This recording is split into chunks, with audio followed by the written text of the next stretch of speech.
Hi hello. இந்த video மூலயமா நம்ம 2 விஷயம் தெரிஞ்சுக்க போகிறோம்.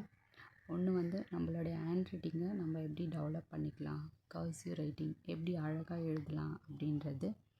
நம்மளை டீச்சர்ஸ் வந்து எப்போவுமே எப்படி கைட் பண்ணுவாங்க அப்படின்னா, நம்மளை 10th 12th வந்து நிறைய மார்க் எடுக்கணும், இன்னும் அதிகப்படியான மார்க் எடுக்கணும்னு நம்மளுடைய ஹேண்ட் ரைட்டிங்கை வந்து சேஞ்ச் பண்ண சொல்லியிருப்பாங்க. பார்த்து தான் அவங்களுக்கு வந்து ஒரு நல்ல ஒப்பீனியன் வரும், நீ நீட்டாக எழுதும்போது அப்படின்னு சொல்லுவாங்க. அதுக்கடுத்து வந்து பார்த்திங்கன்னா, வேஸ் டு சேவ் மணி. மணி வந்து எப்படியெல்லாம் சேவ் பண்ணலாம், என்னென்ன வகையில் சேவ் பண்ணலாம் அப்படின்றது தான் பார்க்குறோம். First set saving goals. நமக்குள்ளவே ஒரு கோலை வந்து நம்ம செட் பண்ணிக்கணும். நம்ம எப்படி மணியை சேவ் பண்ண போகிறோம், எந்தெந்த விதத்தில் சேவ் பண்ண போகிறோம் அப்படின்னு சொல்லிட்டு நமக்குள்ளே ஒரு கோல் செட் பண்ணிக்கணும். அதுக்கடுத்து வந்து பார்த்தோம்னா பட்ஜெட். நம்ம வந்து இந்த பணத்தை வச்சு நம்ம எதுக்காக நம்ம செலவு பண்ண போகிறோம், எந்த பொருள் வாங்க போகிறோம் அப்படின்னு சொல்லிட்டு இது எப்படி யூஸ்ஃபுல்லாக நம்ம பயன்படுத்தலாம் அப்படின்னு சொல்லிட்டு நமக்குள்ளவே நம்ம ஒரு பட்ஜெட் போடணும். அதுக்கடுத்து சர்ச் ஃபார் டிஸ்கவுண்ட்.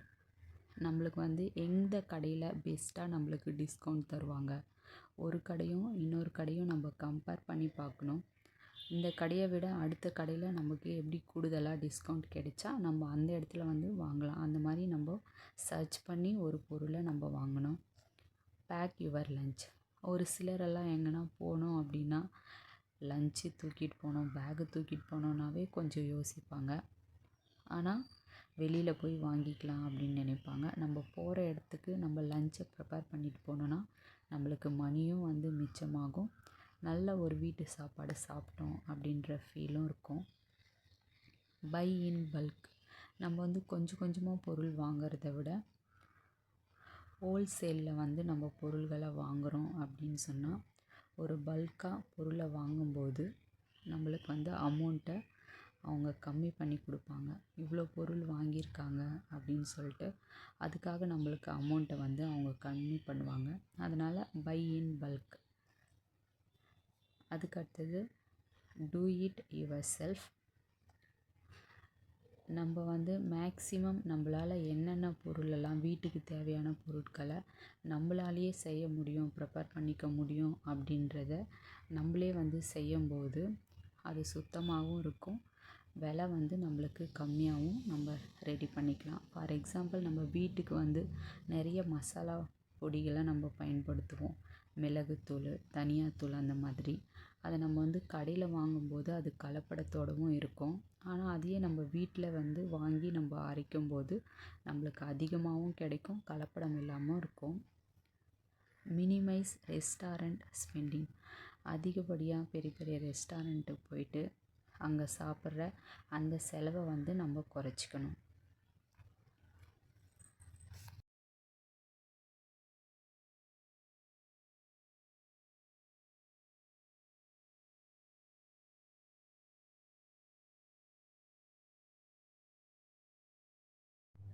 அதுக்கு அடுத்தது பார்த்தோம் அப்படின்னா ரெடியூஸ் எனர்ஜி காஸ்ட்.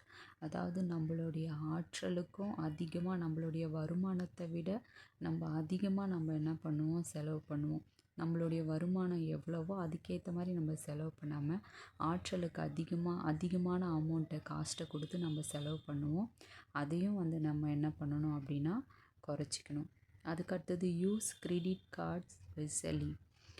நம்ம வந்து பார்த்திங்கன்னா கிரெடிட் கார்டு இருக்குது அப்படின்றதுக்காக, டெபிட் கார்டு இருக்குது அப்படின்றதுக்காக இஷ்டத்துக்கும் நிறைய பொருள்களை வாங்கி சேர்க்காம கரெக்டாக அதை வந்து எதுக்கு பயன்படுத்தணுமோ அதுக்கு பயன்படுத்தணும். Record your expenses. நம்ம எவ்வளவு செலவு பண்ணியிருக்கோம் அப்படின்றத ஒரு ரெக்கார்டு வச்சுக்கணும். எதுக்காக நம்ம தேவையில்லாமல் செலவு பண்ணியிருக்கோம், இது யூஸ்ஃபுல்லான செலவு தானா, அடுத்த முறை நாம் எந்த செலவை நம்ம கட் பண்ணோம், எந்த செலவை நம்ம புதுதாக தேவைக்கேற்ற செலவு எது, நம்ம அதை சேர்த்துக்கணும். அப்போ நம்ம வந்து பார்த்திங்கன்னா நம்ம செலவு பண்ணுறத நம்ம ரெக்கார்ட் பண்ணி வைக்கும்போது தான் நம்மளுக்கு அது வந்து தெரிய வரும். So record your expenses.